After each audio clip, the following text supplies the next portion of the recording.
जन्मोजन्मी आम्ही जोडीली भक्ती, तेने तुझी प्राप्ती झाली देवा. भक्ती प्रेम सुख देऊनी चक्रपाणी, ठेवी आपुले चरणी जन्मोजन्मी. नामा म्हणे आम्ही पायिक फुकाचे, नामा म्हणे आम्ही पायिक फुकाचे, धारक नामाचे तुझे देवा. भक्ती प्रेम सुख देऊनी चक्रपाणी, ठेवी आपुले चरणी जन्मोजन्मी. विठ्ठल विठ्ठल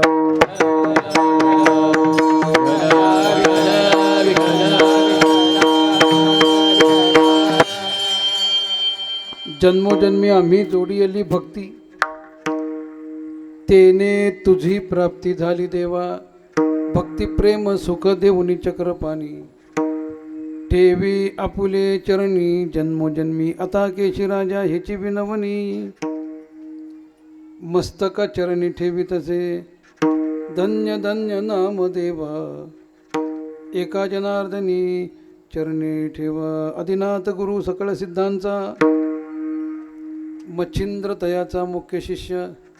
मच्छिंद्राने बोध गोरक्षासी केला, गोरक्ष वळला गहिनी प्रती. गहिनी प्रसादे निवृत्ती दातार, ज्ञानदेवा सार चोजविले. सेवेसाठी घेतलेला अभंग. संत श्रेष्ठ जगतवंदनीय भगवत भक्त शिरोमणी असणारे, पंढरीरायाचे लढीवाळ भक्त असणारे, ज्ञानोबरांचे सखे असणारे महान भगवत भक्त नामदेव महाराज यांचा 3 चरणाचा अभंग असून, या अभंगामधून भगवंताच्या जवळ आपली इच्छा प्रकट करतात, मागणंही मागतात. तसं पाहिलं तर 3 चरणामध्ये 3 प्रकारच्या भूमिका वेगळ्या वेगळ्या आहेत. जन्मोजन्मी आम्ही जोडीली भक्ती, तेने तुझी प्राप्ती झाली देवा. पहिल्या चरणाचा विचार केला असताना पंढरीमध्ये असा प्रसंग घडला. नामदेव महाराज आणि परमात्मा दोघं समोर समोर उभारलेले आहेत. दोघंही एकमेकासंग बोलतायत. बोलता बोलता देवाने प्रश्न केला, नामदेवा अरे माझ्या प्राप्तीकरता काय केलंस, काय केलंस असा देवाने प्रश्न केल्याबरोबर नामदेव तत्परतेने सांगतात, जन्मोजन्मी आम्ही जोडीली भक्ती, तेने तुझी प्राप्ती झाली देवा. अरे देवा, तुझ्या प्राप्तीकरता जन्मजन्मामध्ये आम्ही भक्ती केली आणि त्या भक्तीचं फळ म्हणजे तेने तुझी प्राप्ती झाली देवा. म्हणजे पहिल्या चरणातल्या भूमिकेचा जर विचार केला तर भगवंतांनी प्रश्न करावा, त्याला उत्तर नामदेवाने द्यावं. देवाने विचारलं कशी प्राप्ती केली, तर जन्मोजन्मी आम्ही जोडलेली भक्ती, जन्मोजन्मी जोडलेली भक्ती म्हणून तू आम्हाला प्राप्त झाला. ही नामदेवांची भूमिका आहे, उत्तर देणारी भूमिका आहे. दुसऱ्या चरणाचा इतिहास करा. दुसऱ्या चरणाचा विचार करत असताना भक्ती प्रेम सुख देवोने चक्रपाणी, दुसऱ्या चरणामध्ये अपेक्षा व्यक्त करतात, देवाला मागणं मागतात, आपली इच्छाही सांगतात. काय मागणं मागितलं, भक्ती प्रेम सुख देवोनी चक्रपाणी. हे परमात्मा, हे चक्रपाणी, आम्हाला जर काय पाहिजे असेल तर ते भक्ती प्रेम पाहिजेत आणि त्याच गोष्टीची आम्हाला प्राप्ती व्हावी म्हणून भक्ती प्रेम सुख देवोनी चक्रपाणी. तूच देऊ शकतो, अन्य कुणाकडे भक्ती प्रेम मिळणार नाही. म्हणून त्याच्याकडे अपेक्षा व्यक्त केली, मागणं मागितलं आणि इच्छा सांगितली. ठेवी आपुले चरणी जन्मोजन्मी. तुझ्या चरणाजवळ जन्मजन्मामध्ये, याच जन्मात नाही देवा, पुढे जेवढे जन्म होतील त्या प्रत्येक जन्मात तुझ्या चरणाजवळ आम्हाला राहता यावं. दुसऱ्या चरणातली भूमिका मागणं मागणारी, अपेक्षा व्यक्त करणारी आहे. आणि शेवटच्या चरणामध्ये नामदेवराय आपला परिचय भगवंताला देतात. अरे आम्ही कोण, नामा म्हणे आम्ही पायिक फुकाचे, आम्ही तुझे दास आहोत. पायिक म्हणजे दास, आम्ही तुझे दास आहोत. नुसते दास नाही, मग धारक नामाचे तुझे देवा, तुझ्या नामाचे धारक असे तुझे आम्ही दास आहोत. काही लोक नुसतं दास असतात, काही लोक आमच्यासारखे नुसते आडनावाचे नामदास असतात नाही का. पण नामदेवराय म्हणतात, आम्ही ज्याचे दास त्याचा पंढरीये वास, नाही का. दास होणं सोपं नाही. सगळ्यात कठीण जर काम कोणतं असेल तर दास्यत्व स्वीकारणं. दास्यत्व कुणाचं स्वीकारावं याचा विचार स्वतंत्र आहे, आपण नंतर थोडं करू. पण नामदेवराय म्हणतात, आम्ही तुझे नुसते दास नाहीत तर नामाचे धारक अशा प्रकारचे आम्ही तुझे दास आहोत. म्हणजे तिन्ही चरणामध्ये 3 प्रकारच्या भूमिका पाहिल्या. पहिल्या चरणामध्ये नामदेवराय भगवंतांनी केलेल्या प्रश्नाला उत्तर देत आहेत, दुसऱ्या चरणामध्ये अपेक्षा व्यक्त करतायत, मागणं मागतायत, आणि तिसऱ्या चरणामध्ये आपला परिचय देतात. अशी नामदेवांची भूमिका, 3 प्रकारची भूमिका या अभंगातून आपल्याला पाहायला मिळते. विठ्ठल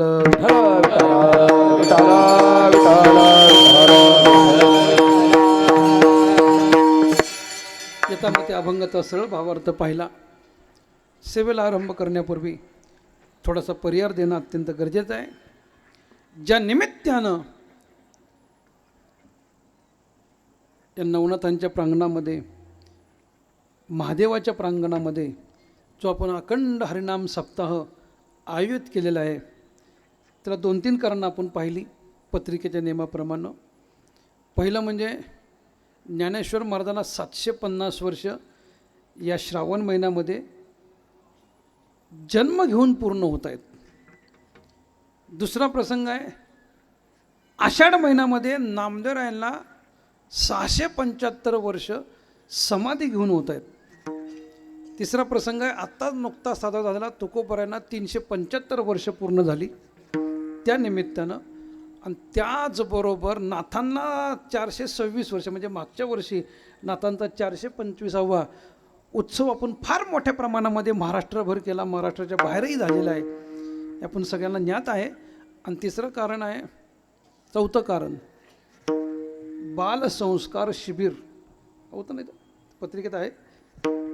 त्यानिमित्तानं आणि संस्थेचा 9वा वर्धापन दिन, म्हणजे 9वा वाढदिवस म्हणायला सुद्धा हरकत नाही, अशा या सगळ्या योगानं युक्त अशा प्रकारचा हा नामोत्सव आपल्या ठिकाणी आरंभ. त्यामध्ये भागवताची कथा आहे. आणि अजून एक वैशिष्ट्य सप्तेचं म्हणजे संतांच्या वंशजांचे सगळे एकाच मंडपामध्ये, एकाच मंडपावरती कीर्तन होणं, हा सुद्धा एक दुर्लभ अशा प्रकारचा योग आपल्या गावामध्ये जमून आलेला आपल्याला पाहायला मिळतो. बालसंस्कार व्हायला पाहिजेत. लहानपणीच मुलावरती जेवढे संस्कार होतील ना, तेवढे मोठेपणी ते सक्षम होतात. जुन्या काळातला इतिहास जर आपण पाहिला तर जुन्या काळामध्ये संध्याकाळची वेळ झाल्यानंतर तिलीसांज म्हणतो ना आपण, त्या तिलीसांजच्या वेळेस प्रत्येक घरामध्ये तुळशीपाशी दिवा लावला जायचा, देवघरात दिवा लावला जायचा. आणि दिवा लावल्याबरोबर लहान लहान पोरांना घेऊन घरातली वडीलधारी माणसं त्या मुलांना काय म्हणायला लावायचे हो, विसरलं का काय? शुभं करोति कल्याणम आरोग्यम धनसंपदा शत्रुबुद्धी विनाशाय दीपक ज्योती नमोस्तुते, असं घराघरामध्ये आपल्याला ऐकायला मिळायचं. आज आहे का? आज कुठं तर टी व्ही लावलेला असेल, आता तर मोबाईल निघालेत, त्यामुळं हा सगळा प्रकार लोप पावत चालला. त्यामुळं संस्कारहीन आपण बनू लागलो, आणि संस्कारहीन बनल्यामुळं परिणाम त्याचा घातक आपल्या समाजामध्ये पाहायला मिळाला. ज्याच्यामुळं आपला हिंदू धर्म टिकला, ज्यांच्यामुळं आपल्या कपाळाचा गंध, डोक्याची शेंडी, गळ्यातल्या माळा, जानविडे, धोत्र, मठ, मंदिरं, संस्थान, आळंदी पंढरीची वारी, आपला धर्म ज्यांच्यामुळं टिकला ते छत्रपती शिवाजी महाराज. आणि त्या शिवाजी महाराजांना ही जी सुबुद्धी झाली त्याला कारण आईनं केलेले लहानपणीचे संस्कार आहेत. आणि त्या संस्कारामुळं आपलं हिंदवी स्वराज्य उभं राहिलं. जर संस्कार त्यावेळेस झाले नसते तर कदाचित आपल्याला असं सांगता आलं नसतं की आम्ही हिंदू आहोत म्हणून, नाही का. हे उपकार आपल्यावरती आहेत जिजाबाईचे, हे उपकार आहेत छत्रपतींचे, हे उपकार आहेत संत महात्म्यांचे. त्यांनी संस्कार आणि संस्कृती टिकवली, आणि तोच वारसा पुढे घेऊन आज अनेक ठिकाणच्या शिक्षण संस्थेमध्ये लहान लहान लहान लहान मुलांना प्रवेश देण्याचं कारण काय? तर ते कारण आहे आपल्या जुन्या काळातल्या मराठीमधली एक म्हण आहे बघा, जोपर्यंत मातीचा गोळा ओला आहे तोपर्यंत आकार द्या, एकदा का माती वाळली किती प्रयत्न करा त्याला आकार देता येणार नाही. म्हणून जोपर्यंत मुलं लहान आहेत तोपर्यंत त्यांच्यावरती संस्कार करा, चांगले संस्कार करा. जुन्या काळातल्या बऱ्याच गोष्टी आपण ऐकल्या असतील. जुन्या काळात माणसं जन्माची कुठं? घरात जन्माची, नाही का? आता कुठं जन्मत आहेत? दवाखान्यात. बरं ठीक आहे, जुन्या काळात माणसं मरायची कुठं? कुठं मरायची? घरात मरायची. आता कुठं मरतात? वा वा, म्हणजे तुम्हाला सगळ्यांना अनुभव आहे सगळ्यांना, नाही का? दवाखान्यात मरतात. बरं जुन्या काळामध्ये माणसं जेवायची कुठं? कुठं जेवायची? घरात. आता कुठं जेवतात? वा वा वा.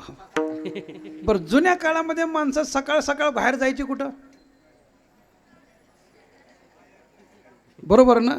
आता कुठं जातात? म्हणजे ज्या गोष्टी घरात करायच्या आहेत त्या आपण बाहेर करू लागलो, आणि ज्या गोष्टी बाहेर करायच्या आहेत त्या गोष्टी आपण कुठं आणून ठेवल्या? घरामध्ये आणून ठेवल्या. बरं असू द्या, अजून थोडं पुढं जा. जुन्या काळात लहान जन्माला आलेलं मूल, त्या मुलाला दूध पाजण्याचा प्रसंग आल्यानंतर चमच्यानं किंवा त्या लांब नळीच्या दांड्याच्या थोडंसं ते गोकर्ण म्हणून त्याला आपण त्यानं दूध पाजायचे, नाही का? आता कशानं पाजतो आपण दूध? वा बघा, पोरांना सुद्धा माहिती आहे, बाटलीनं पाजतो, नाही का? मला सांगा, पाळण्यामध्ये असतानाच मुलांना बाटलीची ओळख कोणी करून दिली? कोणी करून दिली? आपणच करून दिली ना. कशाला आईचं नाव घेता नुसत्या? आपणच करून दिली. मग मला सांगा, लहानपणी ज्यानं हातात बाटली पकडली ती मोठ्यापणी सोडल का? फक्त बाटलीन ब्रँड बदलतो तो भाग निराळा, पण तो बाटली सोडतो का पुन्हा? नाही सोडत. का? संस्कार. संस्काराला अति महत्त्व आहे. योग्य वेळी योग्य संस्कार जर आपल्यावरती झाले तर काय बिशाद आहे माणसं पोरं बिघडण्याची. बिघडूच शकणार नाहीत. पण मुळामध्ये संस्कार, बालसंस्कार आपण करण्यापेक्षा आता मोठ्या माणसाला संस्कार द्यायची पाळी आली, नाही का? परिस्थिती तशी आहे, आपल्यालाच येत नाही तर पोरांना काय यायचं? विहिरीतच नाही किंवा आडातच नाही तर पोऱ्यामध्ये काय येणार आहे? अशी परिस्थिती आज निर्माण झाली. पण लहानपणीच या गोष्टींची अत्यंत आवश्यकता मनुष्य जीवनाला आहे. संस्कारहीन मनुष्य म्हणजे जनावर आहे. ज्ञानहीन मनुष्य तसा जनावर आहे. ज्ञानेन हीन पशुभीर नरानाम. ज्ञानहीन मनुष्य तसा जनावरासारखा आहे, तसा संस्कारहीन मनुष्य सुद्धा जनावरासारखाच आहे. त्यामुळे उलट एखाद्या वेळेस जनावरं बरी. काय झालं, आता प्रसंग आला म्हणून तुम्हाला सांगतो. जगद्गुरू तुकोबारांचं कीर्तन चाललं होतं. कीर्तनामध्ये तुकोबारांनी समाजाकडे पाहिलं आणि समाजाला उपदेश दिला, बाबा हो, वाईट वागू नका. तुकोबारा थोडेसे चिडले आणि चिडून तुम्हा आम्हाला म्हणतात का रे दास वसी संसाराचा खर आणि दुःखाचे डोंगर भोगावया. खर खर म्हणजे काय हो? खर म्हणजे गाढव. तुकोबारा म्हणतात, काय गाढवासारखं वागताय? अरे गाढव हो नका. असं तुकोबारांनी कीर्तनातनं तुम्हा आम्हाला उपदेश केला. गाढवाचं उदाहरण दिल्यानंतर काय योगायोग म्हणा. तुकोबारांच्या कीर्तनाच्या वेळेस ज्यावेळेस हा गाढवाचा विषय चालला होता त्यावेळेस एक खरखरचं गाढव तुकोबारांच्या त्या मंडपाच्या बाहेरनं चाललं होतं असं. आणि त्या गाढवानं ही विषय ऐकला की काय विषय ऐकला की तुकोबारा म्हणतात माणसांना की ह्या माणसांना गाढवाची उपमा दिली. राग आला बुवा. कुणाला? हे लक्षात ठेवा, गाढवाला राग आला. तुकोबारासारखा महात्मा मनुष्य प्राण्याला गाढवाची उपमा देतो. फार राग आला गाढवाला, सहन झालं नाही आपली उपमा. आणि माणसाला कोणाला राग आला हे लक्षात ठेवा, गाढवाला राग आला. बरं त्याला राग आला तर ते गप बसलं नाही, ते वाव वाव वाव वाव करत गेलं. आणि त्यानं मोठ्यांदा आवाज दिल्यानंतर बाकीची गाढवं जवळ आली त्याच्या. विचारलं, अरे काय झालं, का ओरडतोस, का ओरडतोस? तो मला लय अपमान झाला, लय अपमान झाला. अरे पण कमी करा अपमान, कशामुळं झाला? आणि मग त्यानं सांगितलं, तुकोबरासारख्या महात्म्यानं गाढव प्राण्याची उपमा कुणाला दिली आहे? माणसाला दिली आहे. माणसाला दिली आपली उपमा. बाकीची गाढवं चिडली आणि त्या गाढवाचं युनियन तयार झालं, संघटना तयार झाली. तुकोबराला याचा जाब विचारायचाच. तुकोबरा आपलं भंडारा डोंगरावरती बसले होते. सगळ्या गाढवांची मिटिंग झाली ना, आजच्या आज जाब विचारायचा. 1500 गाढवं जमा झाली आणि 1500 गाढवानं मोर्चा काढला. एकदम भंडारा डोंगरावर तुकोबरा बसलं होतं. लई मोठी धूळ उडली. पण तुकोबराने पाहिलं काय प्रकार आहे. हजारो गाढवं तुकोबरांच्या जवळ लागली. तुकोबराने विचार केला, हा कळप इकडं कुठं आला म्हणले आज. आणि ज्यानं कीर्तन ऐकलं होतं, कुणी? गाढवानं. ज्या गाढवानं कीर्तन ऐकलं होतं ते गाढव सगळ्याच्या पुढं घोषणा द्यायला तुकोबरांच्या जवळ आलं. तुकोबरांनी नम्रतेने विचारलं, गर्दभराज, अहो एवढी सगळी संख्या घेऊन इकडं कुठं? तुम्हाला जाब विचारायला आलोय म्हणले आम्ही. कोण म्हणतंय? लक्षात ठेवा, गाढव म्हणते तुकोबरायला. काय म्हणते? काय झालं बाबा म्हणले, काय चुकलं का? म्हणजे चुकलं का म्हणजे घोर अपमान केला समस्त गाढव कुळाचा. कोण म्हणते? गाढव म्हणते. तुकोबरा म्हणजे झालं काय? तुम्ही कीर्तनात काल काय काय म्हटलं? तुकोबरा म्हणले, काय म्हटलो? काय नाही म्हणले, का रे खरं होसी, का रे दास होसी संसाराचा खर. गाढव ही उपमा तुम्ही कुणाला दिली? माणसाला दिली. तुकोबरा म्हणले, हो दिली गाड्या. मग मला सांगा, गाढव श्रेष्ठ का मनुष्य श्रेष्ठ? कोण म्हणतंय? गाढव म्हणते तुकोबांना. तुकोबांना कळलं ना, म्हणजे काय म्हणकडे गाढव म्हणते तुकोबराया, आमची उपमा देण्याच्या लायकीची माणसं आहेत का? कोण म्हणते? गाढव म्हणते आपल्याला आमची उपमा देण्याची लायकी आपली आहे का म्हणून. तुकोबरा आश्चर्यचकित झाले. बाबा काय बिघडलं? काय म्हणले? काय बिघडलं म्हणजे? अहो म्हणले, जे करून येते कोण करतं? माणसं करतात. जे पाहून येते कोण पाहतं? माणसं पाहतात. जे खाऊन येते कोण खातं? माणसं खातात. जे पिऊन येते पितं कोण पितं? माणसं पितात. गाढवाने कधी नियम बदललेत का? किती जरी दुष्काळ पडला तर आम्ही काय दुसरं खाल्लं का गवताशिवाय? उलट गाढवाचा आदर्श घेण्या जर काय वा, आता पावसाळ्याचे दिवस सुरू होतील, त्या पावसाळ्यामध्ये गढूळ पाणी वाहतं सगळीकडे नाही का? तर गाढव गढूळ पाणी कधी पित नाही. किती जरी ताण लागले असले तर गढूळ पाणी गाढव पित नाही आणि आपण गढूळ केल्याशिवाय पाणी पित नाही. हा फरक आहे नाही का? गाढव म्हणला, आम्ही कोणत्याच गोष्टी नियमबाह्य वागत नाही आणि मनुष्य प्राणी त्या नियम धरून वागतो का? तुकोबरांना गाढवाचं म्हणणं पटलं आणि पुढच्या अभंगात तुकोबरांनी आपली चूक सुधारणा केली. तुकोबरांनी आम्हाला असं सांगितलं, तुका म्हणे जाण नर गाढवा हुनीहीन. माणसं तुम्ही आम्ही गाढवापेक्षा हीन झालो. का हीन झालो? संस्कारहीन. संस्कार आपल्यावरती नाहीत आणि संस्कार नसल्यामुळं आज वृद्धाश्रम का निघाले? अनाथाश्रम का निघाले? पाळणा घरं का निघाली? आज केवढ्या मोठ्या मोठ्या संस्था झाल्या. त्या कुणामुळं? आपल्यामुळं झाल्यात. त्याला कारण आपण आहे. संस्कारहीनता आपल्या तिकडे वाढली आणि त्यामुळं लहानपणीच या मुलावरती संस्कार जर झाले, आपल्या धर्माचे, आपल्या कुळाचे, आपल्या संप्रदायाचे, आपल्या देशाचे, तर काय आपल्यात बिघडणार पुढची पिढी? शक्य नाही. म्हणून बालसंस्कार होणं अत्यंत गरजेचं आहे. तो स्तुत्य उपक्रम आपल्या नवनाथ वारकरी शिक्षण संस्थेमध्ये आपल्याला पाहायला मिळतो. गेल्या 9 वर्षापासून हा उपक्रम अव्याहतपणे चालू आहे. त्यामध्ये खंड नाही. दिवसेदिवस आपण आता पाहतोय मुलांची संख्या, हे लहान मुलं धोतर नेसल्यानंतर कशी वाटतात हो. प्रत्येकाच्या समोर उभारतात की नाही, ज्ञानोबा आहे, नामदेव आहे, तुकोबा आहे, नाथ आहे, काय गोंडस रूप असतं. आणि त्यातनं धोतर आपला महाराष्ट्रीयन पोशाख घातल्यानंतर, कपाला ठसठशीत नामाचा गंध लावल्यानंतर, गोपीचंदनाचा गंध लावल्यानंतर, गळ्यामध्ये सात्विक तुळशीची माळ घातल्यानंतर आणि तो चेहरा बघितल्यानंतर अष्टसात्विकता निर्माण होते. काय निर्माण होते? अष्टसात्विकता. इतकं सामर्थ्य याच्यामध्ये आहे आणि ते संस्कार आज आपल्या इथं पाहायला मिळतात. त्याला 9 वर्ष पूर्ण होत आहेत आणि त्या 9 वर्षाच्या तपपूर्ती किंवा अभिष्ट चिंतनाच्या योगानं हा नामोत्सव आपल्याला करण्यात आला आहे. आणि यामध्ये घेतलेला अभंग संत श्रेष्ठ भगवत भक्त शिरोमणी असणारे नामदेव महाराज नामदेव महाराज सुद्धा हेच सांगतात, जन्मोजन्मी आम्ही जोडी येली भक्ती, तेने तुझी प्राप्ती झाली देवा. पंढरीमध्ये 700 वर्षापूर्वी असा घडलेला प्रसंग आहे. परमात्मा आणि नामदेवराय दोघं बोलत उभारलेले आहेत. बोलता बोलता बोलता बोलता देवाच्या मनामध्ये शंका निर्माण झाली. अरे माझ्या प्राप्ती करता, कोण म्हणतंय? देव म्हणतो. माझ्या प्राप्ती करता योगी योग करतात, तपी तप करतात, जपी जप करतात, ध्यानी ध्यान करतात. त्यांच्या ध्याना मनामध्ये मी कधी जात नाही. ज्ञानोबराय फार गोड सांगतात, वरी योगियाची मानसे उमरडोनी जाय, किंवा एरवी हा योगिया नाडळे, वेदार्थासे ना कळे, जेत ध्यानाचेही डोळे पावतीना. वेदाला कळला नाही, श्रुतीला कळला नाही.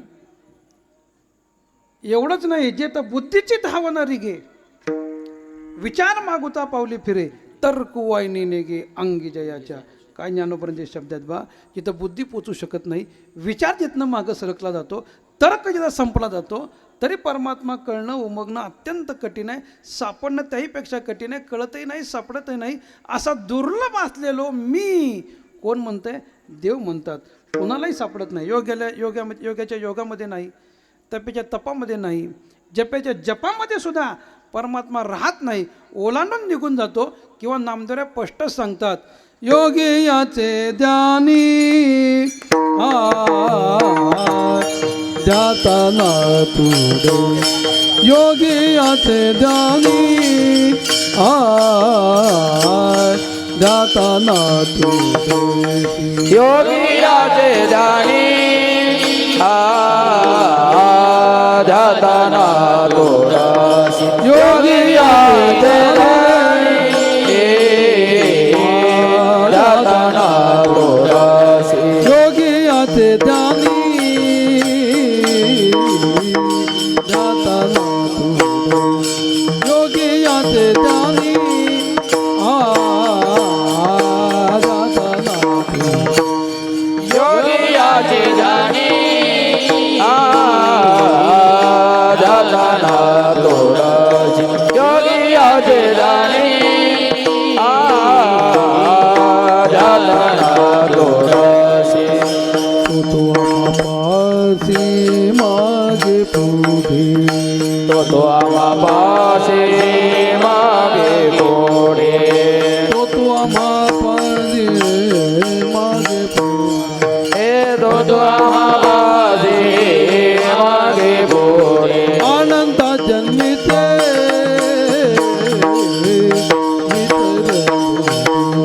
आनंदा जन्मिते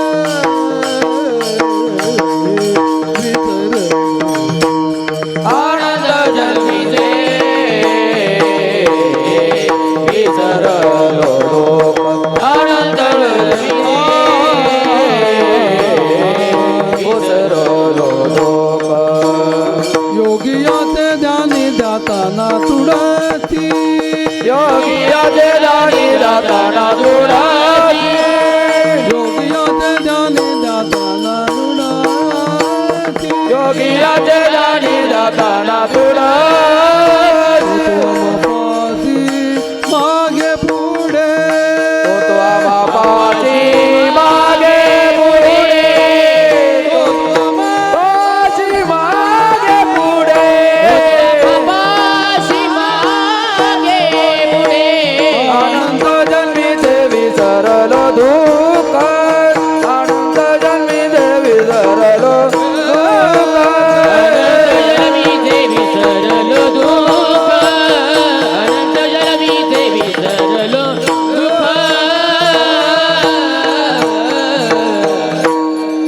काय शब्द आहेत नामदेवांचे. योगी याचे ध्यानी ध्याताना तुडसी. अरे योग्यानं ध्यान करून सुद्धा त्यांच्या ध्याना मनामध्ये मी कधी जात नाही, ओलांडून निघून जातो. पण काय, नामदेवांनी ओट म्हणलं की उठतो, बस म्हणलं की बसतो, नाही का, खा म्हणलं की खातो, दूध पे म्हणलं की दूध पितो. काय केलं नामदेवराया? सहज कोणाला प्राप्त नाही. किंवा नाथ महाराज सांगतात, वेद जाणू गेला पुढे मौनावला, ते गुह्य तुझला प्राप्त कैसे. अरे वेदानं जाणण्याचा प्रयत्न केला, श्रुतीनं जाणण्याचा प्रयत्न केला भगवंताला, पण अनाकलनीय आहे. नवल केवढे केवढे नकळे कानोबाचे कोडे. सहज परमात्म्याचं कोडं उलगडत नाही, सहज परमात्मा कळत नाही. दुर्लभ असलेलो मी, पण इकडं नामदेवांनी जेव म्हणले की जेवावं. विटेवरी मूर्त चळचळा कापली, जेबुती लागली नाम्या संगे. किंवा अजून एक प्रसंग नाथ महाराज, एकनाथ महाराज आपल्या अभंगामध्ये सांगतात नामदेवांच्या बाबतीमध्ये, की ज्या ज्या वेळेस नामदेव महाराज पांडुरंगाच्या मंदिरात जायचे आणि पांडुरंगाच्या मंदिरात नामदेवला जात असताना संत महात्मा देवळात जात असताना असं मुख्यानं जात नाही हो. मग मुखानं नामचिंतन आहे. हाती टाळ दिंडी, मुखी नाम गाणे, आणि गजर होतो बहु मोठ्याने. नाथ महाराज सांगतात, अरे फार मोठ्यानं नामचिंतनाचा गजर. आपण कीर्तनात बसून सट टाळी वाजवत नाही, नाही का? काय अवघड होतं आपल्याला माहीत नाही. पण संत महात्मे असे आहेत, एका हाती टाळ, एका हाती चिपळिया, घालती हुंबरी एक वाती टाळिया. मातले वैष्णव नटती नाना छंदे, नाही मोक्षपदी जाड भजने आवडी. कितीतरी प्रमाणात सिद्ध करून देता येईल की मुखानं नामचिंतन, विण्याचा झंकार, टाळाचा चिपळ्याचा नाद, आणि असा नामदेवांचा थाट पांडुरंगाच्या मंदिरामध्ये निघाला असताना नामदेवांचा गजर पांडुरंगाच्या कानावरती पडल्याबरोबर जर देव आधी कोणासंग बोलत असेल इतर भक्तांच्या बरोबर, तर भगवंतानं बाकीच्याला बाजूला करावं, आधी नामदेवांच्या समोर यावं आणि नामदेवाला विचारावं, काय नामदेवराया कसं काय? नाथ महाराज सांगतात, नाम जाता रावोळा, नाम जाता रावुळा, नामाचा तारा ओळा दे, नामाचा तारा ओळा दे, नाम जाता रावोळा दे, नाम जाता रावुळा दे, नाम जाता रावुळा दे. नामाचा तारा ओळा दे, नामाचा तारा ओळा दे, नामाचा तारा ओळा दे. देव बोले आदित्यासी, देव बोले आदित्यासी, देव बोले आदित्यासी, देव बोले आदित्यासी. धन्य धन्य नामदेव, धन्य धन्य नामदेव, धन्य धन्य नामदेवा,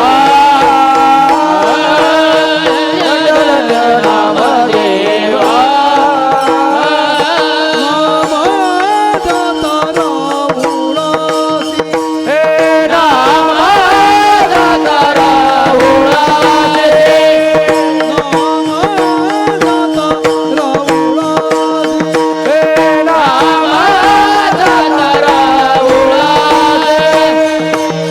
देव बोले आदित्यासी, देव बोले आदित्यासी.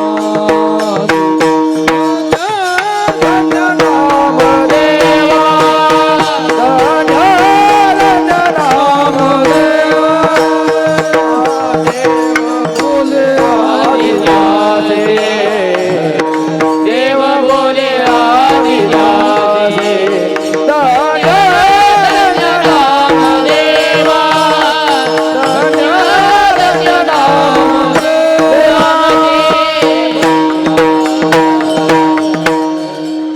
काय नाथ महाराज म्हणतात, नामादाता राऊळासी, देव बोले आदित्यासी. आधी नामदारांच्या बरोबर देवानं बोलावं. काय नामदेव आहे, उच्चारपूस करावे देवानं. एवढं नामदारांनी काय केलं असं माझ्या प्राप्तीकरता. इकडं रात्रंदिवस उपास तपास करतात, कोणी व्रतवैकल्य करतं, कोणी होम हवन करतं, कोणी यज्ञयाग करतं, कोणी दाड्या वाढवतं, कोणी जटा वाढवतं, कोणी अंगाला राख लावून फिरत बसतं, कोणी लुंग्या लावतं, कोणी फळाहारी, कोणी निराहारी. कितीतरी आपल्याला प्रकार भगवत भक्तांचे पाहायला मिळतील. पण एवढं करून सुद्धा देव भेटला का? छे छे. नाना साधनाच्या केल्या खटपटा. काय निळोबर म्हणतात, अनेक साधनांच्या खटपटा आपण करतो, पण तरी सुद्धा परित्या न पवती याच्या दारवंटा. भगवंताच्या उंबऱ्यापर्यंत सुद्धा आपल्याला बाकीचे मार्ग घेऊन जाऊ शकत नाहीत, म्हणून इतर साधनानं देव भेटलच याची खात्री नाही. आणि म्हणून नामदेव म्हणतात की देवा, आम्ही तुझी उपासना केली ती म्हणजे जन्मजन्मी आम्ही जोडलेली भक्ती. जन्मजन्मामध्ये नामदेवांचा इतिहास जर आपण पाहिला तर नामदेवांचा इतिहास असा आहे, रोज आपण काकड्यामध्ये अभंग म्हणतो जनाबाईंचा, चौयुगाचा भक्तनामा उभा कीर्तनी. अर्थ काय याचा? 4 युगाचे नामदेव महाराज, कृत्र, त्रेता, द्वापर आणि कली, ह्या 4ही युगात नामदेवांचा अवतार आपल्याला पाहायला मिळतो. पहिला अवतार हिरण्यकश्यपूच्या कुळामध्ये प्रल्हादाच्या रूपाने झाला. दुसरा अवतार वानर कुळामध्ये अंगदाच्या रूपाने झाला. तिसरा अवतार यादव कुळामध्ये उद्धवाच्या रूपाने झाला. आणि चौथा अवतार शिंप्याच्या कुळामध्ये नामदेवांच्या रूपाने झाला. आणि या 4ही अवतारामध्ये जर नामदेवांनी काय केलं असेल तर भगवंताचं नामचिंतन रूपी भक्ती, त्या भक्तीशिवाय दुसरं नामदेवांनी काही केलं नाही, म्हणून भगवंताची प्राप्ती झाली. अन्यथा देवाची प्राप्ती आणि कलियुगामध्ये इतर मार्गाने करून घेण्याचा आपण जर प्रयत्न केला भक्ती सोडून तर फार कठीण आहे. काय शास्त्र सांगतं? ज्ञान, योग आणि कर्म हे 3 मार्ग प्रामुख्यानं भगवंताच्या प्राप्तीकरता आपल्याला पाहायला मिळतात. ज्ञानानं देवाची प्राप्ती आहे, योगानं देवाची प्राप्ती आहे, कर्मानंही देवाची प्राप्ती आहे. पण ज्ञान, योग आणि कर्म या 3 गोष्टीचा जर विचार केला तर कलियुगामध्ये हे 3ही मार्ग आपल्याला भगवंतापर्यंत पोचवतील याची शाश्वती नाही. का नाही? ज्ञानानं परमात्मा प्राप्त होतो नाही असं नाही, पण ज्ञान सहज प्राप्त आहे का? ज्ञान कपड्यात दुकानात मिळतं वय, गेला दुकानात पाव किलो द्या असं म्हणून जमतं? छे, ज्ञानोपरा सांगतात जया ज्ञाना लागी गगन गिळता ती योगी स्वर्गाची आडवंगी उमरडोनी. अरे ज्ञान सहज प्राप्त नाही, त्याकरता कष्ट करावे लागतात. आणि ज्ञान प्राप्त करून घेण्याकरता तुमच्या आमच्याजवळ आयुष्य भरपूर पाहिजेत, नाही का, वेळ भरपूर पाहिजेत. आणि कलियुगात जर विचार केला तर आपल्याला आयुष्य किती आहे? नाथ महाराज सांगतात 100 वर्षाची गणना. अरे 100 वर्षाचं आयुष्य आहे. किंवा कानोपरा सांगतात अल्पायुष्य मानव देह, अल्पायुष्य मानव देह, शतगणिले ते अर्धरात्र काय, शतगणिले ते अर्धरात्र काय, मध्ये बालत्व पीडा रोग क्षय, मध्ये बालत्व पीडा रोग क्षय, काय भजनासी उरले ते पाहिगा, काय भजनासी उरले ते पाहिगा, काय भजनासी उरले ते पाहेगा, काय भजनासी उरले ते पाहेगा. हे अल्पायुष्य मानव देह, अल्पायुष्य मानव देह, हे शतगणिले ते अर्धरात्र काय, शतगणिले ते अर्धरात्र काय, मध्ये बालत्व पीडा रोग क्षय,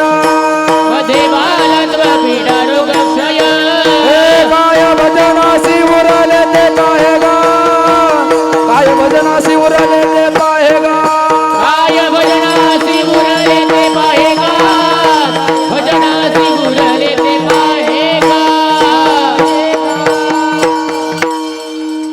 कानोपाऱ्या म्हणतात अल्पायुष्य मानव देह. माणसाचं जीवन कलियुगामध्ये किती आहे हो? अल्प. शतगणिले ते अर्धरात्र काय. गणित किती केलं? 100 वर्षाचं गणित तुमच्या आमच्या वाटेला आलं आयुष्याचं. त्यामध्ये 2 भाग पडले. अर्धरात्र काय म्हणजे 100रातलं किती गेलं आपलं? 50 गेलं. कुठे गेलं हो? कुठे गेलं? वा वा वा. 50 वर्ष आपण झोपेत घालवली. 50 गेली का जास्त गेली हो? माणसं रात्री बी झोपतात आणि दिवसा का कमी झोपतात काय? दिवसा म्हणजे जवळजवळ 60% आयुष्य आपलं कुठं जाते? वा वा, तुम्ही कबूल करता म्हणून बरं आहे, नाही का? पण ठीक आहे, अर्धरात्र काय कानोबा म्हणतात त्याप्रमाणे अर्ध आपलं कुठं गेलं? झोपीत गेलं. राहिलं किती आपल्याकडं? 50 वर्ष राहिलं. राहिलेल्या 50 तर ज्ञान प्राप्त होतंय का? त्या 50मध्ये सुद्धा अजून 3 भाग पडतात, बालपण, तरुणपण आणि म्हातारपण. मग मला सांगा, कोणत्या अवस्थेत ज्ञानाची प्राप्ती आपल्याला होते? बाल्यावस्थेत होते? नाही. मग तारुण्यातही नाही. मग म्हातारपणामध्ये होत असेल नाही का आपल्याला? म्हातारपणातही नाही. बालस्तावत क्रीडासक्त, तरुणस्तावत तरुणी रक्त, वृद्धस्तावत चिंतामग्न, परे ब्रह्मणी कोपिन लग्न, भज गोविंद भज गोविंद भज गोविंद मूढमते.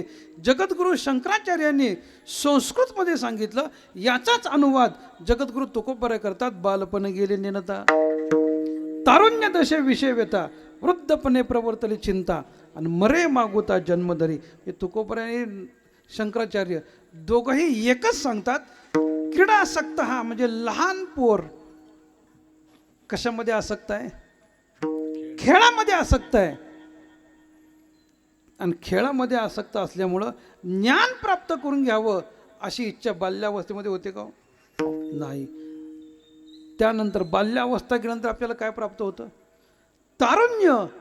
आणि तारुण्यामध्ये ज्ञान प्राप्त करणं अत्यंत कठीण आहे. का? विषय ओढी बुदले जीव. आता याची कोण करील क्यू, नाही का? अरे विषयाकडे आपला कल जास्त असतो, विषयामध्ये आपण दंग झालेला असतो, आणि ज्ञान प्राप्त करून आपला उद्धार करून घ्यावा अशी इच्छा होते का आपली? छे, मी सांगत नाही, भगवान सांगतात. अर्जुना, मनुष्यानाम सहस्त्रेषु कश्चित यतति सिद्धये यततामपि सिद्धानाम कश्चिन्माम वेत्ति तत्वता. हजारातून एखादा मनुष्य ज्ञान प्राप्त करून घेण्याचा प्रयत्न करतो. म्हणजे आपण जर पाहिलं, सगळेच आपण विषयामध्ये दंग आहे. हजारातून एखादा मनुष्यानाम सहस्त्रेषु, हजारातून एखादा मनुष्य ज्ञान प्राप्त करून घेण्याची इच्छा करतो. बाकीचे तुम्ही आम्ही सगळे विषयामध्ये दंग असतो. विषयाचे चिरवणी आणि केली आयुष्याची गाळणी. अरे विषयामध्येच आपण दंग आहे, विषयामध्येच आपण गुरपटलेले आहोत, आणि ज्ञान प्राप्त करून घ्यावं अशी आठवण सुद्धा त्या काळामध्ये आपल्याला होत नाही. आणि मग विषयामध्ये दंग असल्यानंतर हळूहळू तारुण्य संपून जातं. आणि नंतर काय येतं? म्हातारपण. मग म्हातारपणामध्ये ज्ञान प्राप्त होते वय. अहो, सरकार सुद्धा आपलं एवढं हुशार आहे. आपल्याला वयाला 60 वर्ष का पूर्ण झाली की आपल्याला काय करते? रिटायर करते. का रिटायर करते? तुम्ही आता काम करण्याच्या, हे तुम्ही म्हणा काय असेल नाही काय, राहिला नाहीत. कोण म्हणते? सरकार म्हणते आपलं. मग सरकार एवढं शान आहे, मग आमचा पांडुरंग काय भोळा आहे वय तुम्हाला 60 नंतर पुन्हा पास करायला? छे, 60 नंतर पुन्हा प्रवेश नाही तुम्हाला. ज्ञान प्राप्त होणं अत्यंत कठीण आहे. सरकारने रिटायर केल्यानंतर हे रिटायर म्हातारी घरामध्ये येतील ना का? आणि रिटायर घरामध्ये आल्यानंतर परिणाम आपल्याला असा पाहायला मिळतो, हे म्हातारं घरात लक्ष घालतं, आणि म्हाताऱ्यानं घरात लक्ष घातल्याबरोबर म्हाताऱ्याचं पोराला पटत नाही, आणि पोराचं, बरोबर आहे ना? असंच आहे ना? पोराचं म्हाताऱ्याला पटत नाही, आणि म्हाताऱ्याला पोराचं पटत नाही. सारखी भांड्याला भांडी अशी लागतात. बरेच दिवस कटकट झाल्यानंतर एक दिवशी पोरगं म्हणतं, बाबा अहो, आपल्या गावच्या लोकांना पंढरपुरामध्ये एवढी मोठी धर्मशाळा बांधली आहे. बरं मग, आणि जा चातुर्मासाला तिकडं. आणि चातुर्मासाला जा असं कोण म्हणतंय? पोऱ्याच म्हणतोय. आता आली का पंचायत? म्हाताऱ्याचा नाईलाज झाला. आलं म्हातारं आळंदीला. आळंदीतनं पंढरपूरला दिंडी निघाली होती, आणि त्या दिंडीमध्ये एका गेला, बिसी दिली, दिंडीत नाव नोंदवलं, ना चला पंढरपूरला. दिंडी पंढरपूरला आली. जोपर्यंत म्हातारं दिंडीमध्ये आहे तोपर्यंत त्याला काय कमी आहे का हो? सकाळचा चहा नाश्ता वेळेचे वळ, दुपारचं जेवण वेळेत, संध्याकाळचा चहा नाश्ता ते बी वेळेमध्ये, संध्याकाळचं जेवण वेळेमध्ये, नाही का? दिंडीत जेवणाच्या नियमामध्ये बदल होत नाही.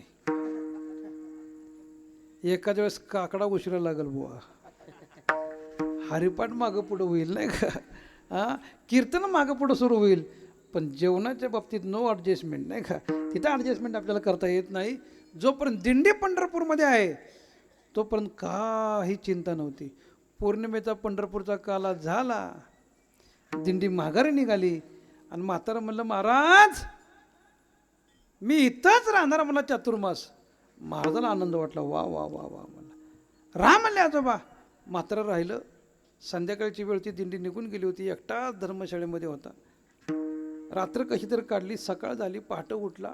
म्हाताऱ्याला सवय होती उठल्या उठल्या चहा प्यायची. कुठाय चहा? चहा नाही. थोडा वेळ गेला. भूक लागली. कुठाय नाश्ता? आता मोकळ्या धर्मशाळेत कोण त्याला नाश्ता देणार आहे? नाश्ता नाही. मग म्हातारं गडबडलं. जर आपली पोटाची आबाळ झाली तर आपण काय जगत नाही म्हणला. चातुर्मास काय आपला निघत नाही. गावात आलं म्हातारं पंढरपुरात आणि गावात चौकशी केली. का हो इथं कुठं सप्ताह आहे का? आता पंढरपूरच्या लोकांनी सांगितलं जा नामदेव मंदिरात. आमचं नामदेव महाराजचं मंदिर आहे पंढरपुरामध्ये. चातुर्मासातला पहिला सप्ताह आमच्याकडे असतो महिनाभर. आता सप्ताह म्हटल्यानंतर काय कमी असते हो? नाही तुटी कदा कासे याची सगळ्या गोष्टीची अनुकूलता असते नाही का. तसं लोकांनी सांगितलं जा नामदेव मंदिरात. म्हातारं काठी टेकत आमच्या वाड्यामध्ये आलं आणि नेमकी म्हाताऱ्याची माझी समोर समोर गाठ पडली.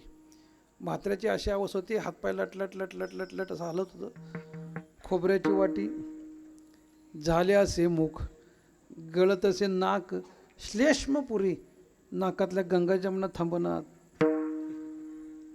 खोबऱ्याच्या वाटीसारखं तोंड झालं होतं.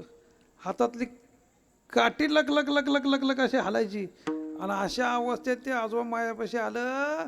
मी त्यांना तरी अवस्था बघून म्हणलं आजोबा लवकर घरी जावा. म्हातारं म्हणते मला सप्त्याला ठेवा. आता कसा मेळ लागायचा म्हणलं. अवस्था तर अशी झाली आहे. लटलट हालायला लागले. पण ठेवा हा आग्रह जास्त केल्यावर मी बी विचार केला एखादा नमुना असला बी पाहिजे म्हणलं आपल्याकडे नाही का. ठेवला आजोबाला सप्त्याला. विचारला बाबा सप्त्याला राहून करणार काय म्हणलं. आता काय करणार म्हणल्यावर म्हातारा असं इकडे इकडे इकडे बघतं आणि तेवढ्यामध्ये पहारा घेतलेला मनुष्य आपला दिसतो. इना घेतलेला नव्हता का. म्हाताऱ्याला वाटतं इना धरायचं काम सोपं आहे मला. आता मला सांगा इना धरायचा असतो का इना घ्यायचा असतो? त्याला ते बी माहीत नाही इना धरायचा का इना घ्यायचा. मी म्हणलं धरायला तर धरा राहू द्या. त्याला पाहायला ठेवलं आणि नेमका त्याला पहारा मिळाला हरिपाठाचा. हरिपाठ सुरू झाला. आता म्हाताऱ्यानं आयुष्यात कधी भजन केलं नाही, कधी हरिपाठ केला नाही, कधी काय संस्कार त्याच्यावरती कसलं नव्हतं. पण हरिपाठाचा पारा मिळाला. इना घेऊन म्हातारं समोर उभारले. वारकऱ्याने म्हणावं तो हा विठ्ठल बरवा. आणि म्हाताऱ्याला नीट ऐकायला आलं नाही. म्हातारं म्हणतंय तवा इट आला का तवा. आताही परवाय पुढंही परवाय तवाही परवाय नाही का. तवा इट्टल. मी म्हणलं राहू द्या तवा तर तवा. अजून थोडा हरिपाठ पुढे जाऊ द्या. अजून हरिपाठ पुढे गेला. वारकऱ्याने म्हणावं सत्वर उच्चार. प्रल्हादी बिंबला कसा पाठ आपला. सत्वर उच्चार प्रल्हादी बिंबला उद्धवा लाधला कृष्णदाता. आपण काय म्हणतो वारकरी सत्वर उच्चार प्रल्हादी बिंबला. आता ह्या म्हाताऱ्याला नीट ऐकायला न आल्यामुळं म्हातारा म्हणते सत्वर चावला प्रल्हाद बोंबलला मला. एवढंच नाही उद्धवा लादलाय हे म्हणते उद्धवा लाद घातला. लाद घातला का ते. मला असू द्या अजून थोडा हरिपाठ पुढे जाऊ द्या. अजून थोडा हरिपाठ पुढे गेला. वारकऱ्याने म्हणावं जात वित गोत कुळ शिळ मात. पुढं काय काय पुढं बघा आपण सुद्धा म्हणतोय नाही का. जात वित गोत कुळशिळ मात भजे का त्वरित आहे. भजे का आपण काय म्हणतो भज खा. ते भजे खाय होय भजे काय पण भजे खा त्वरित म्हणतो आपण. आपल्याला सुद्धा माहीत होत नाही. अवघड गोष्ट आहे हो. म्हणलं जाऊ द्या हरिपाठ ना काही ना. कमीत कमी ज्ञानोबरांची आरती तरी आपल्या मुखात पाहिजे. ज्ञानोबरांची आरती तरी पाठ पाहिजे व्यवस्थित. ज्ञानोबरांची आरती म्हणताना तर लय गंमत लोक करतात नाही का. वारकऱ्यांनी म्हणावं लोपले ज्ञान जगी हित नेनती कोणी अवतार पांडुरंग नाव ठेवले ज्ञानी. म्हाताऱ्याला नीट ऐकायला न आल्यामुळे म्हातारा म्हणते अवतावर पांडुरंग आला का. अवतावर पांडुरंग आहे रे. अवतार पांडुरंग ही म्हणते अवतावर पांडुरंग. अशी आपली अवस्था हरिपाठ म्हणताना होते. बुवा मग ज्ञान कधी प्राप्त व्हायचं? म्हातारपणामध्ये अत्यंत गोष्ट कठीण आहे. आपल्या मराठीमध्ये म्हण आहे बघा, साठी बुद्धी नाठी. बुद्धीमध्ये फरक पडलेला असतो आणि त्यामुळं ज्ञान प्राप्त करून घेणं ह्या तिन्ही अवस्थेमध्ये कलियुगामध्ये अत्यंत कठीण आहे. बाल्य अवस्थेमध्ये अज्ञान आहे, तारुण्यामध्ये विषय आहे आणि म्हातारपणामध्ये चिंता आहे. आणि या तिन्ही गोष्टीमुळे ज्ञान प्राप्त होईलच याची शाश्वती नाही. बरं झालंच ज्ञान प्राप्त तर त्या ज्ञानाचा काय होतो? अहंकार होतो, अहंकार. आणि ज्ञानाचा अहंकार का झाला की परिणाम नाथ महाराज सांगतात, तिळवर राखून अभिमान जरी मजरी गता अनन्य शरण तरी माझी प्राप्ती नवे जाण अभिमान विघ्न प्राप्तीसी. किंवा तुकोबराय म्हणतात, तुका म्हणे आसे शहानिया दूरी, तुका म्हणे आसे शहानिया दोरी,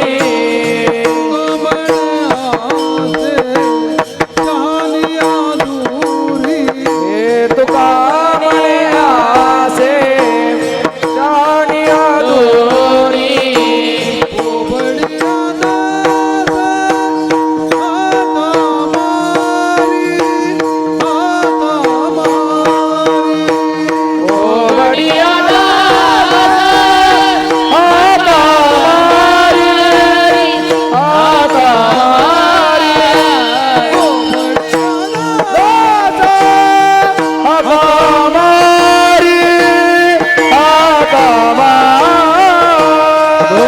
बडिया दास हाका मारी, हाका मारी. तुझे वरणी गुण नाम, माझी वाणी तुझे वरणी गुण नाम, माझी वाणी तुझे वरणी गुणनाम, माझी वाणी तुझे वरणी गुणनाम.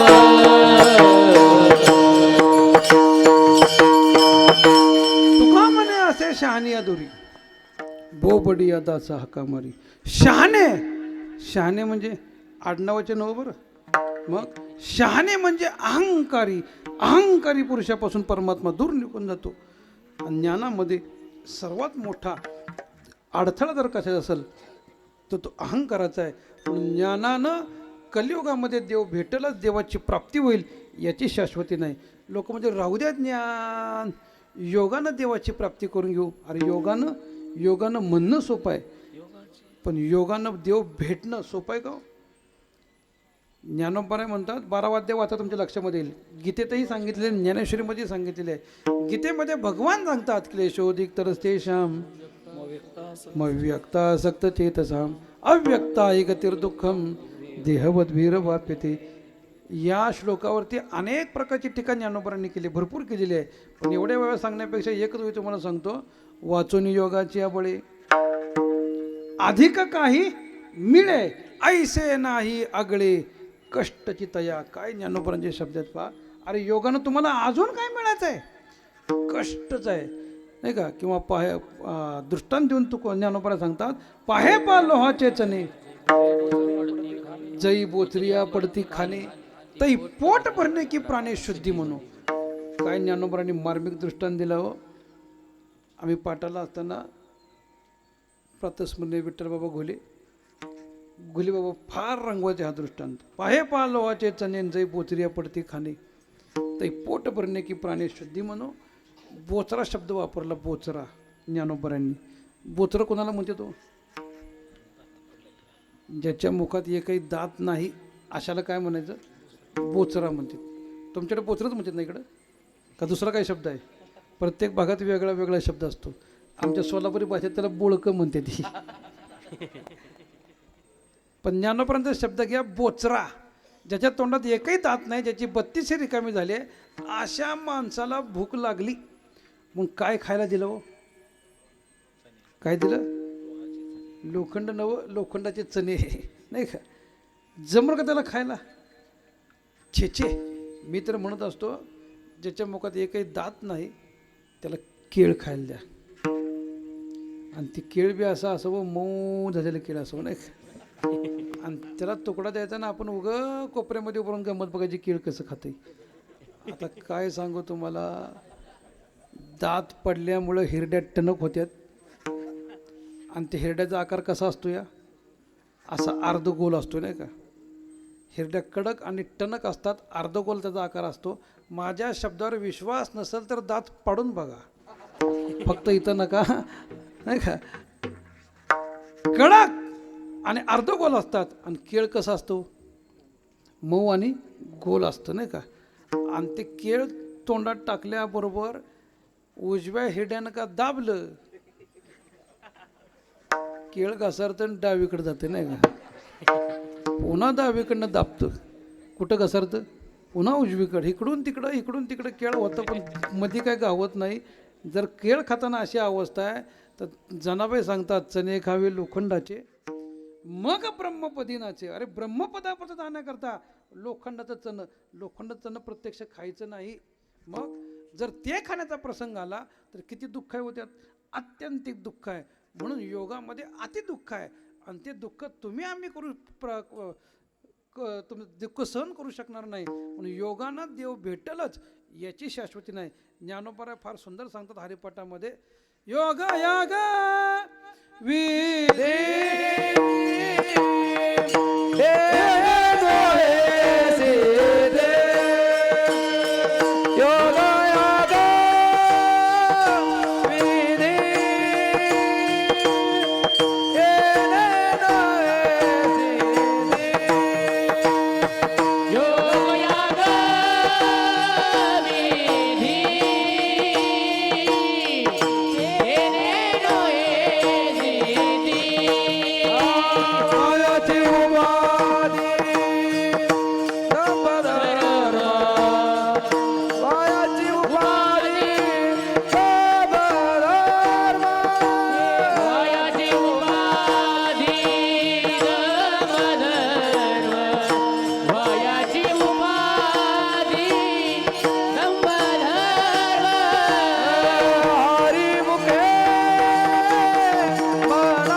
विधी एनेनो हे सिद्धी वायाची उपाधी दंभ धर्म. अरे योगामध्ये आत्यंतिक दुःख आहे, ते दुःख आम्ही सहन करू शकत नाही. आणि राहिला कर्म मार्ग. कर्माचा प्रकार जर आपण पाहिला, कर्म धर्मे नव्हती चांग होणे अंग पतन. कर्मानं भगवंतापर्यंत कलियुगामध्ये पोचणं अत्यंत कठीण आहे. कर्मामध्ये सूक्ष्मता आहे. किती सूक्ष्मता आहे हो. आचमन करताना हातामध्ये पाणी किती पाहिजे शास्त्र असं सांगतं, पळीवर नवं उडदाची डाळ भिजल एवढंच पाणी हातात पाहिजे नाही का. उडदाची डाळ भिजल एवढंच पाणी हातामध्ये पाहिजे. आणि त्याच्यापेक्षा जास्त किंवा कमी झालं तर दारू पिल्याचं पातक लागतं बुवा नाही का. शास्त्र आहे. मग मला सांगा, प्रत्येक वेळेस का आपण खिशामध्ये ड्रॉपर घेऊन फिरणार आहे. एवढंच पाणी गेलं मोजणं शक्य आहे का. ती सोडा, पंगत बसल्यानंतर आपण पंक्तीला आपलं पत्राच्या पुढं पाणी फिरवतो का नाही, ते पाणी किती घ्यावं हे आपल्याला कळत नाही. हातामध्ये एवढं पाणी घेते आपल्या हातातल्या पाण्यानं दुसऱ्याची पत्राळ वाहून जाते तरी याचं थांबत नाही पाणी. कर्म अत्यंत सूक्ष्म आहे आणि ते बारीक सारीक कर्म आम्हाला करता येतील याची गॅरंटी नाही. कलियुगामध्ये ते सक्सेस होईल असं सांगता येत नाही. म्हणून अवघ्या वाटा झाल्या क्षीण कली न गडेची साधन, उचित विधी विधान नकळे न घडे सर्वता, ते कळतही नाही आणि ते आपल्यातनं घडतही नाही. म्हणून ह्या कोणत्याही मार्गाचा संतांनी अवलंबन केलं नाही. संतांना माहीत आहे उयुक कोणतं का असना, पण भक्तीशिवाय परमात्मा प्राप्त होणं अत्यंत कठीण आहे. म्हणून अभंगाच्या पहिल्या हे जन्मो जन्मी आमे, हे जन्मो जन्मी आमे, हे जोडियेली भक्ती, जोडियेली भक्ती, जन्मो जन्मी आमे.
जन्मोजन्मी आम्ही जोडीली भक्ती, जन्मजन्मात भक्ती केल्यामुळेच गरोडीत आला.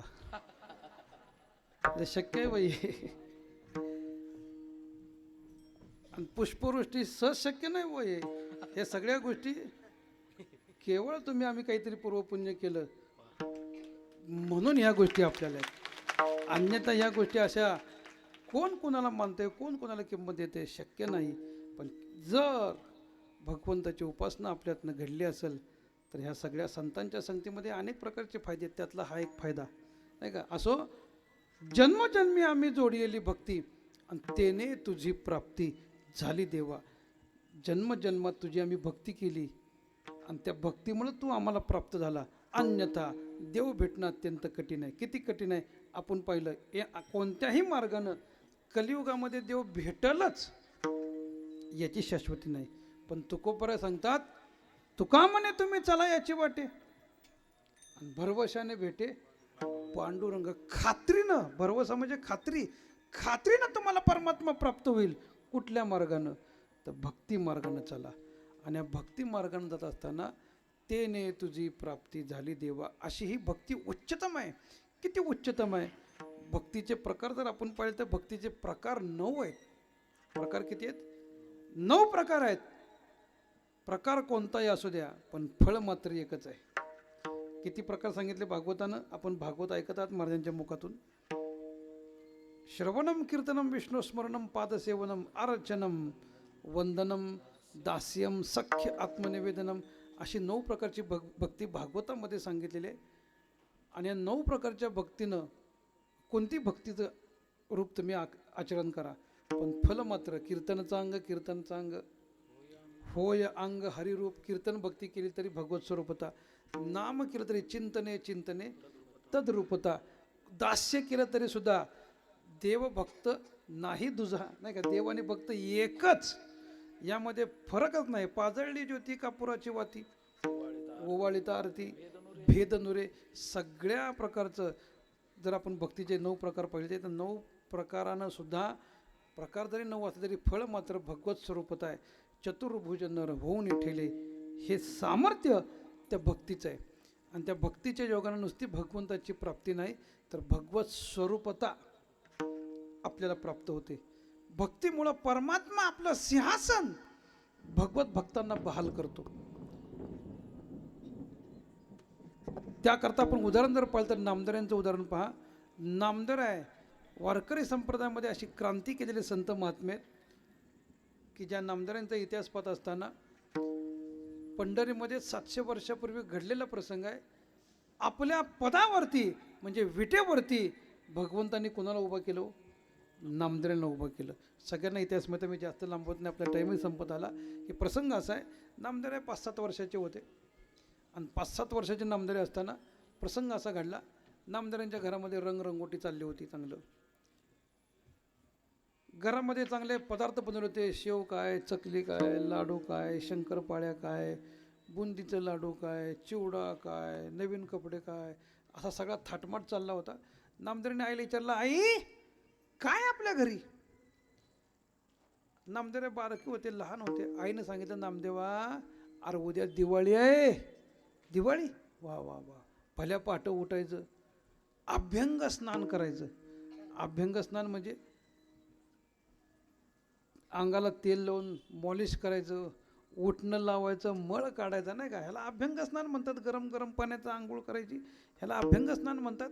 हे नवीन कपडे घालायचं, देवाच्या पाया पडायचं आणि हे केलेले पदार्थ खायचं, याला काय म्हणतात? दिवाळी म्हणतात, दिवाळी. नामदेवाला आनंद वाटला, अभ्यंग स्नान आपल्या घरी उद्या. म्हणजे हो हो अभ्यंग स्नान आहे. नामदेव आईला म्हणतात, आई एवढी चांगली आंघोळ जर आपल्या घरात आहे तर देवाला घेऊन येऊ का? कुणाला? पांडुरंगाला घेऊन येऊ का? आता मला सांगा, दिवाळीच्या सणाला जर आपलं पोर म्हणलं देवाला आणतो तर कोणत्याही नाही म्हणाल का? छे छे. पण नामदेवांचा अधिकार म्हणजे होतो, ह्यांच्या संग देव जेवतो, बोलतो, चालतो. बरं बरं बरं बरं नामदेवा, वा वा, घेऊन ये घेऊन ये. तुझ्या संग त्याला बी आंघोळ घालते म्हणली. कुणाला? देवाला. आई म्हणते नामदेवाची. नामदेवाला झोपच लागना वा.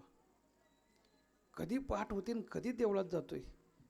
जनावे त्याचं वर्णन करतात, सण दिवाळीचा आला, नामा राऊळासी गेला, हाती धरून देवासी, चला मुच्या घराची.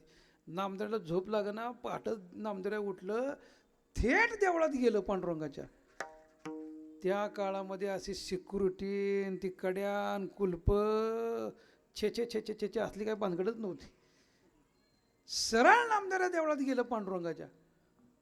परमात्मा शेजघरात झोपला होता. शेजघर म्हणजे अलीकडच्या भाषेत बेडरूम नव्हतं. त्याच्या खोलीत देव झोपला होता. नामदेव थेट आत गेलं बेडरूममध्ये. देव झोपलं होतं मंचावरती. नामदेव गेलं आणि देवाचा हातच धरला, असा मनगाट धरलं आणि नामदेवाचा धक्का लागल्यावर देव खडबडून जागा झालं. दिव्याची वात थोडी मोठी केली, बघितलं नामदेव आहे. नामदेवा, अरे एवढ्या लवकर आलास? नामदेव म्हणलं देवा तुला माहित नाही का आज काय आहे? देव म्हणलं काय आहे? तुला माहित नाही? नाही माहित. बरोबर आहे म्हणले. राजाला दिवाळी कुठं माहित आहे म्हणले. दिवाळी तुम्हा आम्हाला माहित आहे ना का वर्षातून एकदा आपल्या करता येते. राजाला रोज दिवाळी आहे. तुझा रोज दिवाळी आहे म्हणले देवा. बरं मग काय नाही, मी आईला वचन दिलंय आज नरक चतुर्दशी आहे. बरं मग तू माझ्या घरी आंघोळीला चल, तुला आणतो असं मी वचन दिले म्हणले. देवानं घड्याळ बघितलं, आता होतं का नव्हतं त्यावेळेस कुणाला माहीत. पण देव म्हणलं नामदेवा अरे आता कसं शक्य आहे? म्हणजे का? आता माझ्या काकड्याचा वकूत झालाय म्हणले. नव का काय वेळ झाली आहे? काकड्याची वेळ झाली आहे. आणि मी जर तुझ्या घरी आलो आणि ईट जर मोकळी बघितली तर हाकार होईल म्हणले पंढरपुरात सगळ्या. मला काय तुझ्या घरी येता येत नाही? तू येत नाही माझ्या घरी? येत नाही म्हणले. नामदेवाला देव येत नाही म्हटल्याबरोबर नामदेवाला राग आला आणि नामदेवाने ताबडतोब प्रतिज्ञा केली, देवा तू जर आज माझ्या घरी आंघोळीला नाही आलास तर मी आजपासनं आंघोळच करत नाही जांभली. काय प्रतिज्ञा केली? आजपासनं आंघोळच करत नाही. देवानं नामदेव तोंडाला हात लावला, थांब थांब थांब थांब नामदेवा, मग चल माझ्या घरी म्हणले. आता कसं यायचं? हट्टी भक्त, फार हट्टी नामदेव आहे. देव म्हणले नामदेवा असं कर म्हणले, मी तुझ्या घरी जातो ना आंघोळ करून येतो, पण तोपर्यंत तू माझ्या इटावर उभार, ॲडजस्टमेंट करावं लागेल. असं नामदेवाने विचार केला, बरोबर आहे. देवाला जर याला उशीर झाला आणि काकड्याच्या वेळेस जर देव इथे नाही दिसला तर लोक बोंब मारतील नव का. नामदेवाने म्हणले बरं बरं म्हणले, देवा मी उभारतो म्हणले, तू जा घरी. नामदेवाला देवानं इटेवर उभा केलं, आपल्या अंगावरचं कपडं नामदेवाला घातलं, नामदेवाची वाकळ देवानं घेतली, आपला मुकुट काढून नामदेवाला घातला, गळ्यातलं हार नामदेवाला घातलं काढून, आणि इटेवर नामदेवाला उभा केल्यावर देवानं नियम सांगितलं. कशाचं? इटेवर उभारण्याचं. हलू नये, चालू नये, सैरा वैरा काही बोलू नये. अरे नामदेवा इटेवर उभारल्यानंतर हालायचं नाही, चालायचं नाही, उगा काही बडबड करायची नाही. लोक काकडा करताना जरी हुकलं तरी इथनं ओरडायचं नाही, हे चुकलं असं म्हणायचं नाही बरं का. कारण देव आहे तू. देवानं काही बघायचं नसतं म्हणले, गप उभं राहायचं. बरं मग काकडा झाल्यानंतर तुला गरम गरम गरम पाण्यानं आंघोळ घालतील, दही घालतील, दूध घालतील, मध अंगावर ओततील, त्यानंतर पिठी साखरेनं अंग चोळतील, आणि त्यानंतर अर्धा किलो लोण्याचा गोळा तुझ्या तोंडाला असा लावतील आणि वरनं खडीसाखर चिटकवतील म्हणले. बरं मग आरती लोणी आणि खडीसाखर असं गोड लागतं, असं गोड लागतं, पण खाऊ नको बरं म्हणलं. का? अरे तू देव आहे, देवानं खायचं नसतं नाही का. खायचं नाही म्हणले. नामदेव म्हणले देवा मी रोज बघतो, तू जा घरी, उशीर व्हायला लागलाय. नामदेवांच्या घरी देव आलं, दारावरती थाप मारली. नामदेवाच्या आईनं दार उघडलं, नामदेवांना आत घेतलं, देवाला आत घेतलं. देव म्हणतात नामदेवाच्या आईला, गोनाई अगं माझ्याकडे येळ नाही, येळ नाही, कुणाची वाट बघते? थांब थांब थांब म्हणले. देवा नामदेवाला येऊ दे, मग तुला आणि त्याला मिळून आंघोळ घालते म्हणले. तुला आणि त्याला मिळून आंघोळ घालते म्हणले. देव म्हणलं नामदेव येत नाही, नामदेवाला वेटीवर उभा केलंय म्हणले मी. हां इटीवर उभा केलंय आणि तू एकटा आलायस? हो मी एकटा आलोय म्हणले. नामदेवाच्या आईला असा राग आला, वा रे वा म्हणले देवा, अरे नवसा सायसानं झालेलं एकुलती एक पोर म्हणले मला, आणि दिवाळीसारख्या सणाला त्याला सोडून तुला आंघोळ घालू होय म्हणले. हो बाहेर म्हणले इथनं. हां आता आली का पंचायत म्हणले. देव म्हणले त्याला बी गेलं, तूप बी गेलं म्हणले. का? आता इटेवर बी आंघोळ नाही आणि नामदेवाच्या घरात आंघोळ घालत नाहीत, आता कसं आंघोळ करायचं? नरक चतुर्दशीला पारोसर राहणार म्हणले आपण. तेवढ्यात देवाला कळलं की आपला काकडा बघण्याकरता अख्खं जग येतं नाही का. रंगमंडपी महाद्वारी झालीसे दाटी, मन उतावळे रूप पाहावया, दृष्टी दाटी दाट जिकडं तिकडं झालेली आहे. रोज आहे बरं, नित्य काकडा बघण्याकरता भक्त मंडळी येतात. आमचा पाठ असा आहे, महाद्वारापासून गरुडपारापर्यंत सुरवराची मांडी उभे जोडून हात, दाटी दाट भगवान शंकर सुद्धा त्रिशूळ डमरू घेऊन आला, गिरजेचा कांत. हे सगळे लोक रोज माझा काकडा बघण्याकरता येतात. कोण म्हणतंय? देव विचार करतोय, आणि मी कोणाचा काकडा बघितला म्हणली? पांडुरंगानं कोणाचा काकडा बघितला का? छे छे. मग आज आपल्या जीवनामध्ये म्हणजे भगवंताच्या असा योग आहे, न भूतो न भविष्यती. पांडुरंगाचा काकडा तुम्ही आम्ही सगळ्यांनी बघितलं, पण देवानं कोणाचा काकडा बघितला आहे? पण देव म्हणले नामदेवाचा काकडा बघायला आपण जाऊ. आणि नामदेवाच्या आईचा वडिलाचा हात धरला आहे. देव थेट घेऊन गेलं देवळामध्ये, गरुड खांबावरती उभारले, आणि गरुड खांबावरती उभारून तिकडं नामदेवाचा काकडा सुरू झाला आहे. आणि नामदेवाचं कौतुक बघितल्यानंतर नामदेवाची आई गोनाबाई, तिला वाटलं काय माझ्या पोराचं कौतुक चालले या म्हणली, नाही का? आणि मग देवाला हळूच कानात म्हणते, देवा आता माझ्या पोराला इथंच राहू द्या म्हणली, तू चल घरी, तुला आंघोळ घालते. मग देवाला घरी आणलं, आंघोळ घातली, आरती केली वगैरे, सगळा इतिहास पाहून घ्या मुळामध्ये. इकडं नामदेवाच्या अंगावरती दही दूध घातलं, भला मोठा लोण्याचा गोळा लावला, आणि लोणींवरनं खडीसाखर लावल्यावरती लागलं गोड लागायला. नामदेव महाराज नियम विसरून गेलं, आणि चुरू चुरू चुरू चुरू चुरू लोणी लागला आतल्यात खायला. 500 ग्रामचा गोळा एकदम 50 ग्रॅमवर आला हो. आणि एका पुजाऱ्यानं बघितलं, आणि पुजारी म्हणतो, अरे अरे अरे अरे अरे देव लोणी खातोय म्हणले. आता पुजाऱ्याचं ध्यान कुठं असते या? आता मी सांगायची गरज आहे होय? नेमकं तिकडे लक्ष गेलं, लगा लगा लगा लोणी आज कसं काय संपलं, कोण आहे? आणि कोण आहे म्हटल्याबरोबर त्यांना कळून चुकलं, हा नुसता देव नाही, नाम अधिक देव बरोबर नामदेव. हे नामदेव महाराज आहेत. आणि मग त्यांना आनंद वाटला. पुजारी पूजा करून गेलं. नामदेव महाराजांच्या घरनं देव आलं. देवळामध्ये देवाने एंट्री केली. नामदेवाने देवाने एकमेकाला बघितलं, दोघांनी एकमेकाला बघितलं, पण नामदेवाने देवाकडं बघून न बघितल्यासारखं केलं. आणि नामदेवाने देवाकडे बघून न बघितल्यासारखं केल्याबरोबर देव म्हणतोय, याला बी खुर्चीचा गुण लागला का काय म्हणले? बघून न बघितल्यासारखं करतोय. देव आलं पुढं, नामदेवा उतर खाली. नामदेवा म्हणले, कसं उतरू देवा, आज खुर्ची मला प्राप्त झाली आहे. अरे या खुर्ची करता लोक पक्ष बदला लागली र म्हणले. इकडून तिकडं उड्या हाणायला लागली, आणि तू मला खुर्ची दे म्हणतोय, शक्य आहे का? मग देवाचा चेहरा पडला. पटकन नामदेवाने खाली उडी मारली, आणि देवाला साष्टांग दंडवत घातला, आणि सांगितलं, देवा नामा म्हणे ऐसे नाही माझे चित्ती, माझा आहे विश्रांती तुझे पायी, तुझ्या पायीच मला विश्रांती, माझ्या मनामध्ये अशा उद्योग नाही. आणि ही अवस्था नामदेवाला प्राप्त झाली. त्याला कारण भक्ती आहे. म्हणून भक्ती प्रेम सुख देऊनी चक्रपाणी ठेवी आपुले चरणी जन्मोजन्मी. शेवटी नामदेव म्हणतात, नामा म्हणे आम्ही पायी का फुकाचे, आणि धारक नामाचे तुझे देवा, तुझ्या नामाचे आम्ही धारक आहोत. नामाशिवाय दुसऱ्या आम्ही कोणत्या गोष्टी जाणत नाही. आम्ही नामाचे धारक. नेनो प्रकार आणि सर्व भावे एक विठ्ठलचे प्रमाण. ज्ञानेश्वर माऊली ज्ञानराज माऊली जय जय ज्ञानेश्वर माऊली ज्ञानराज माऊली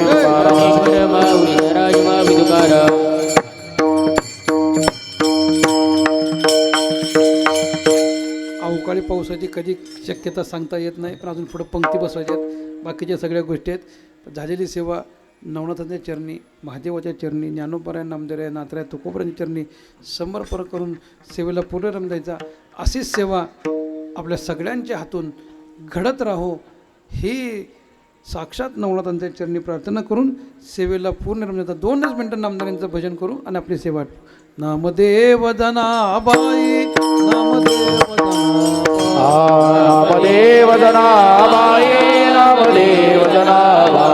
नामदेव जनाबाई, नामदेव जनाबाई, नामदेव जनाबाई, नामदेव जनाबाई, नामदेव जनाबाई, नामदेव जनाबाई, नामदेव जनाबाई, नामदेव जनाबाई, नामदेव जनाबाई, नामदेव जनाबाई, नामदेव जनाबाई, नामदेव जनाबाई,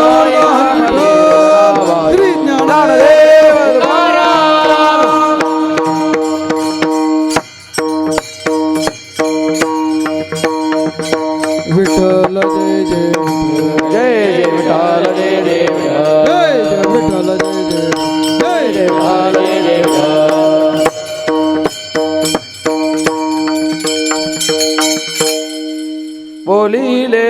कोरे वेळी वाकुळी उत्तरे